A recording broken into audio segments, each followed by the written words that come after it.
Welcome back to the history of early Western civilization. This is Professor Allen, and here is lecture day 4. So, we're still on the topic of Bronze Age civilizations, although we'll today get to a couple that use iron. But, first, let's recap of where we've been. So far we've been mostly focused on this area, the Fertile Crescent and Mesopotamia right here. Although we have covered Egypt. We've also mentioned about Asia Minor before, which is present-day Turkey. We even covered Stonehenge, which was built by a Bronze Age civilization up in southwest or southeast England area. And so now we're going to be moving over back down to this area today and talk about a civilization first that is based off of the island of Crete right here in the Mediterranean Sea, which is this huge large portion of water here. And although it was in the sea, it mostly only traded in this region and also through the Aegean Sea right here. So, right next to Greece and Asia Minor. So let's go on to talking about them and the trade routes during the Bronze Age Mediterranean Sea area. So this is the area, again, kind of focused in on it, and we're going to be talking about an area right here, or the island of Crete, and the people that traded out of Crete throughout parts of Greece, Asia Minor, along the coast, even along the coast of the edge of the Fertile Crescent, and down to Egypt. And so let's talk about them. Well, first, let's say who they are. They're the Minoans, okay? The Minoans. But there were many early mistakes that historians and scholars and archaeologists made about the Minoans about only 200 years ago even. And until about 100 or so years ago, we really didn't have a huge amount of information on them. And so about 150 years ago, a man named Heinrich Schliemann, who was an amateur archaeologist from Germany, who had grown up hearing all the Greek myths about the legends of the heroic warriors of the Trojan War, as well as the Minotaur and the labyrinth that the Minotaur lived in, and the different gods and goddesses of ancient Greek mythology. He kind of believed that many of them had some kind of basis in truth. Okay, that these legends, and in this case, about the Minoans, specifically the Minotaur and the labyrinth. And you'll see why in a minute. And so, about 150 years ago, in the year 1868, he went down to Crete, as well, which, again, is right here. And he also traveled the Aegean Sea as well as the coast of the Mediterranean Sea in this whole area right here. Okay? And he started actually excavating various ancient sites and digging them up and trying to figure out what was there. He was trying to look for ancient remains, for some kind of proof of these ancient civilizations, and he was going to take them back to Germany and then study them there. However, most archaeologists kind of study things a little bit on site as they are going. They also take very good care of digging one layer of soil at a time, and then digging slightly deeper, and then slightly deeper, kind of like just peeling like an apple or something. Get the first layer, and then you've got the apple underneath. Well, it's kind of like, what if there was another layer of skin under that? Okay, and then another layer of skin under that. That's what archaeologists typically do, is they peel away one layer of soil after another after studying it. He didn't do that. He was, again, an amateur archaeologist. He really wasn't an archaeologist as his main trade. And so when he got to some of these ancient sites in this area, he just kind of took the equivalent of a bulldozer back then and just started scooping and getting through it all really quickly. He even used dynamite to blast through some of the rock areas and stuff like this. And this is actually an image taken back then of him kind of just carving his way through. And as you can see, there's even like this mining cart train track here where they were just kind of hauling the dirt away without even really looking in the dirt or rock to see if there was anything useful or archaeology important back then historically. And so it was absolutely atrocious what he did. You can kind of see right here that this is actually a wall that was built in that civilization, but he really, he found that, and so was kind of careful around that, but he didn't really care about anything else around it, so started using blasting dynamite and stuff to just carve through the area. And he did this all over that area that I pointed out on the map. However, he did help kind of find the capital city of Knossos, okay? While he didn't find the palace, he did start thinking that the city of Knossos must be around here and the palace must be around there. And so he did start drawing some conclusions from myth. Well, what were the myths back originally? Well, the myth of the Minotaur and the labyrinth all came around in Greek mythology due to a king named King Minos. And the myth of it was that King Minos had a beautiful daughter that he wanted to protect, and that he hired this incredible architect and inventor named Daedalus. And Daedalus was hired by King Minos to build this elaborate labyrinth under King Minos's palace. And that this labyrinth was to hold the monstrous Minotaur underneath it. And that if anyone had ever angered the king or tried to seduce his daughter, the princess, then Minos would exile or imprison the person in the Minotaur's labyrinth, and the Minotaur would most likely kill and eat them. And so that was the idea of the labyrinth in myth. Now, as you can see, a Minotaur is half man, half bull. You've probably seen pictures in movies and things. It's kind of the top half is the bull, but they've got they've got a bull's head, but they've got arms of a man, although they might have cloven feet and stuff like that. So it's kind of this weird kind of hybrid between half man, half bull. And of course they don't live in real world, right? Or didn't even then. But in Greek myth they were.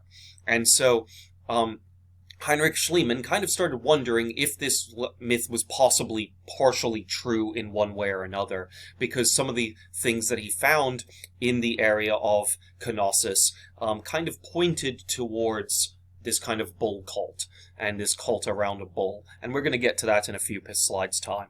But, so he believed this myth. Well, the only part of this myth that is true is that, yes, there was a palace at Knossos, okay, and yes, there was a king named Minos, and yes, there were pictures of bulls in this area, but that's about it. So let's move on to what the Minoans actually were, and a little bit more about what actually was at Knossos, and what was first mistaken to be a labyrinth.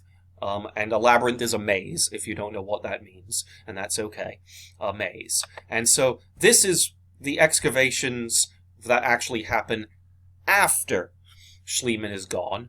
A man from England, an actual archaeologist from England, called Arthur Evans, comes to Crete between 1896 to 1920. So he spends almost 30 years, or about 30 years there, or 24 years there, and spends a great deal of time excavating correctly the way to find artifacts and history left behind. And so he ends up actually finding the Palace of Knossos. He is credited with the discovery of it. And it's this 5.5 acre large palace. And as you can see, this is what it looks like today with all the soil and everything scraped off. The walls, of course, collapsed and everything over the years, and also because of a couple events which we'll talk about, which end up causing the end of the Minoans. But as you can see, it, quite easy to, start uncovering it in the correct way if you take your time. This is what it actually looks like as a map, and has been mapped out since due to him, as well as others afterwards. And you can tell where, these little stumps and stuff like that of rock, that's where the walls were. And so we've actually drawn out what the map looks like. And as you can see, it kind of does look like a labyrinth or a maze because of so many rooms. But it wasn't a maze. It was just a real palace, okay? A real palace for the king, as well as whoever came after or before Minos in the kingdom the Minoans afterwards. And so this is what Schliemann was hoping to find, but Arthur Evans finds it in the years afterwards. So, continuing on, who are the Minoans? Well, the Minoans were a Bronze Age powerful civilization that lived in the Mediterranean Sea, right here in Crete. Okay, and again, if we look at the map of Europe, this is where we're at, Asia Minor here, and Greece there. Okay, and so here's Egypt right there at the bottom. And so you've got Crete here, where they were based on, and Knossos is on the island of Crete. Okay, and they also traded throughout the Aegean Sea and all the way, possibly even to Italy, and a couple other areas on that side of the Mediterranean. Okay, this area right here. They probably didn't go further out this direction. So, anyway, they lived from the year 2000 BCE to the year 1600 BCE. So they started about 4,000 years ago. 4,000 years ago is when they started their civilization, and it lasted about 400 years. Okay, 2000 to 1600. Well, a little bit more about them. They were a Thalassocracy, okay, and a Thalassocracy is what we call a government that is a maritime empire. And a maritime empire is an empire that rules over the sea, okay, over the water. Okay, and maintains a powerful navy, as well as spreads across the water areas that it is nearby, and in this case it would be the Mediterranean Sea as well as the Aegean Sea. A maritime empire typically controls trade in the area, one way or another, either by like having its hands on directly with the government controlling it, or letting the people do it themselves and making sure to monitor things and kind of benefiting from it. In this case, we think that they controlled the trade themselves, but maybe not. Maybe it was their merchants. Either way, the empire benefited from it. The Minoan people benefited from collecting trade and controlling trade with their navy, with ships, okay, fleets of ships going from place to place to place, trading. Okay, things, and what they would trade, as you can see on this map, and it's like they would trade copper from one place to another, and then they'd probably bring tin to that place in response. Or maybe they would bring olive oil or cloth or gold or ivory from elephants or rhinos, etc. We've got pottery going back and forth, all sorts of goods trading back and forth depending on what place made it very well and what place didn't, and what place wanted it. And so they kind of became rich from it, trading with ancient Egypt, as well as people in the Fertile Crescent, as well as early civilizations out here that weren't really that powerful. The island of Crete and Knossos were the center right here, okay? And there were centers for both the textile industry, which meant cloth, okay, as well as pottery production. Okay, and so they were making lots of pottery to trade to places, while in other places maybe made different goods. They had a language called Linear A, and that which we call it. We don't know what they called the language themselves. Okay, and this was their written language. We would assume that they would call themselves, have their spoken Minoan language, but we don't know what that was either much, because the problem is we can't read Linear A today, even still. We've been trying to figure it out for quite a long time now, and we still cannot read their written language. It is made up of hundreds of different signs and symbols. Okay, these are images of it. In fact, this is an inscription found inside the bottom of a cup found at Knossos. And it would have had, like, the cup would have been circular, of course, and it would have been, like, spiraling the symbols down into the middle, into the bottom of it. But we can't read it. We just know the symbols must have meant something.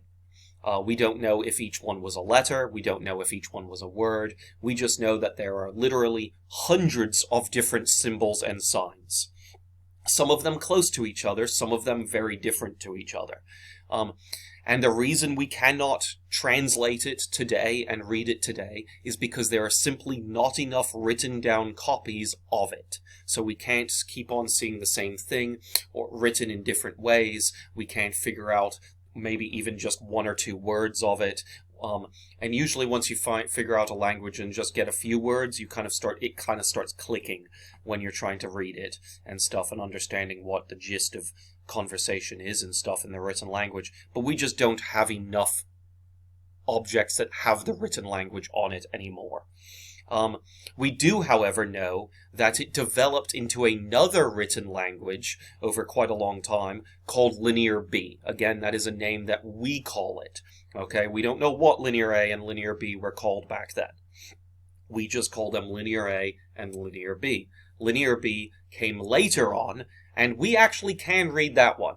It's quite interesting. We can read that one, and we'll actually discuss that one a little bit in length in the next lecture, in lecture day 5.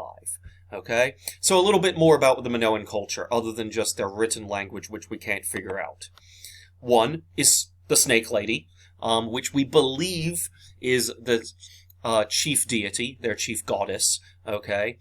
There are many, many statues of her, and they still remain today, and exactly like this, holding 2 snakes, and that is why she is called Snake Lady. And that is just a kind of term that we have come up with. Again, we do not know what her real name was, or her, given name by the Minoans were, because we can't read their language. And we certainly don't know what it sounded like or anything like that either. No one around speaks Minoan or reads Minoan today. And so there are many statues of her, so we can assume it was their chief deity. We can assume that. We are not positive. But it's a pretty safe assumption if there's tons of a statue of someone, then, yeah, it makes sense that that's the person, right? Or the leader, or the god or goddess in this case. There was also some sort of bull cult in their religion. Whether it was actually a full-on religion or just festivals or something like that, but we call it a bull cult, and it seems that a lot of that kind of has to do with sacrifice, because as you can see, this bull, which is again why Schliemann kind of started thinking that there was a Minotaur in the area, or the idea is that the Minotaur had some kind of historic impact into this. And they have tons of these pictures and little kind of statues and symbols of bulls being painted on areas at Knossos and other Minoan sites. And one person is dancing on top of the bull, and another person is possibly being stabbed by the bull's horns, or trying to wrestle with it, or grab it to maybe also dance onto the top of it. We don't know exactly in this case, but that kind of idea does lead to the help of the myth of the Minotaur, because people afterwards would have possibly seen in ancient Greece after the Minoans were long gone, seen pictures of this statue, as well as maybe seen the ruins of the palace, and thought, yes, that is a labyrinth. And so, because it was so great and so huge, and that maybe there was Minotaur running around in it, in their minds. They led that to them to believe that. Continuing on with the Minoans. So the decline of the Minoans, we do know quite a bit about. Okay? It is one of the things that we know a lot more about, other than the fact that they traded a lot. And the decline of the Minoans, again, happened around the year 1600 B.C.E. Okay? And so that happened, and what happened to cause this decline was either an earthquake or a volcanic eruption, okay? So an earthquake or a volcanic eruption, probably on an island elsewhere, or possibly even the earthquake happening on Crete itself. Either way, it caused a tsunami, which is a giant tidal wave. You've probably seen disaster movies and stuff with these giant tidal waves. Every now and then, a volcano or earthquake happens in the Pacific Ocean, and a giant tidal wave happens, like hundreds of feet high sometimes, these things, go towards different islands out there. Hawaii and other and other islands out in the Pacific have warnings of tsunamis every now and then when there's an earthquake or a volcanic eruption out there in the Pacific, as well as elsewhere. There even one hit South America about a year or two ago, if I recall. And so they're devastating events even today. A giant tidal wave hitting is worse than even just a storm surge from a hurricane. Okay, because the storm surge from the hurricane is, 20 feet high, 20, 30 feet high maybe. These things are 100 feet high in some cases.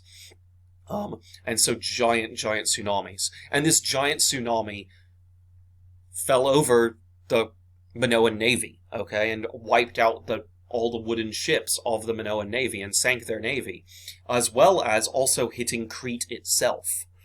And so the island of Crete would have been flooded. Many of the buildings would have been washed away or heavily damaged. We believe that is why the palace, kind of is as bad repair as it is, although just time in general will do that too. And so the destruction of a navy or fleet is particularly bad for the Thalassocracy. Again, a economy and an empire that revolves around what? Being a maritime empire, okay? Being an empire of the sea and of the waters. And so if you don't have a navy to trade with, are you going to be able to maintain that empire? No. Others are going to try to do so. Over time, they rebuilt. Again, up about 1600, so maybe a few years before that. They rebuilt, maybe 20 or 30 years before the year 1600 B.C.E. And then a second earthquake or volcanic eruption caused a second tsunami to wipe them out again. And so at that point, trying to rebuild at that point is just kind of done. You just can't sometimes. Some empires just can't. We do know after 1600 BCE, a people known as the Mycenaeans, okay, or Mycenaeans, depending on how you want to pronounce it, started popping up in this area, Greece, present-day Greece. And they became very powerful in mainland Greece, using former Minoan places, Minoan sites, as well as their own, that they built themselves, as well as other places throughout the Aegean Sea, started kind of popping up after the Minoans were gone, and kind of took advantage of the fact that the Minoans were gone. But we'll talk about the Mycenaeans, or Mycenaeans, in the next lecture, lecture day 5, okay? Let's move on to the Sea Peoples, and we'll talk about the Sea Peoples on the next video.